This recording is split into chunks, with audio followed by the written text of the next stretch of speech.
Hey guys, the Ace, and happy International Asexuality Day. This is the third one that I did since it was started back in 21. I know last year's wasn't really a celebration, it was just me more bitching about YouTube taking my video down. Fortunately, that hasn't happened, so at least I don't have to deal with that again. If I ever do, I'll be very surprised, honestly. But that's not about that. So, what am I going to do for this celebration? And sorry if you can hear that in the background. Someone's fucking parking their lawnmower or something. God, the time that I go to try to record this right now, somebody's mowing the fucking grass in my apartment complex. Of course they are.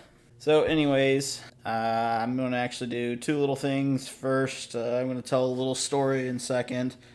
Going to do a little announcement of a little series. Actually, I'm going to reverse that, and I'm just going to talk about the little series first. So, one of the things I wanted to do for quite a while was actually a bit more educational.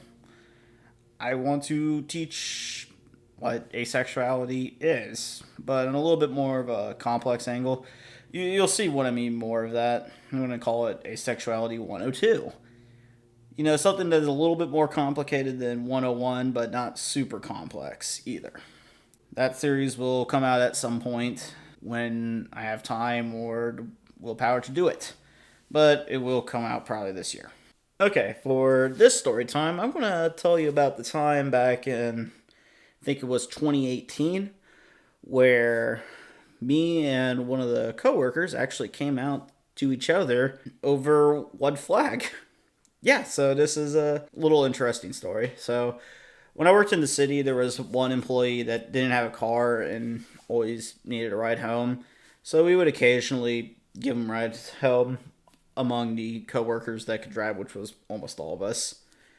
Aside from one, but she lived really close by and just walked home anyways. Regardless, so one time I was driving him home, and we saw a rainbow flag inside one of those church boards, like one of those boards where they can slip letters in and put like announcements on there. You see in front of like schools all the time. Businesses have them. Yeah, one of those things, but it was like in a glass case, and someone opened it and put a gay flag in there. I just driving by, I like laughed and he was like, "That's pretty cool." And then he said something like, "Ooh, all that one." I was like, "Oh, do you support gay marriage and all that? Are you supportive?" And he goes, "Yeah, I'm bi actually." And I'm like, "Whoa, really?" "Well, because I'm ace." And we both came out to each other just like that, right on the fly like that, over one flag. And I thought that was just a cool little moment that we share together. Aside from that, though, they were not a good employee. Like, we've always had problems with them, but they weren't the worst employee I worked with when I worked in the city. Objectively speaking, yes, they were terrible at their job, but because of that one little moment, that kind of made me more biased, and I got to understand more about him. And he had a really bad home life. Like, his mother was not supportive in the slightest. And I felt bad for him. But at the same time, it's like, you feel bad for him, but at the same time, they're not really that good of an employee or really that good of a person either. So it's like you feel bad, but you also don't feel bad. I'm not saying that because the guy was an asshole or anything. It was just, he kind of was, but at the same time, it wasn't more of an asshole. He's more of just aggravating to deal with. He's kind of like an aggravating person. Not to say that he's bad or anything, he's just obnoxious.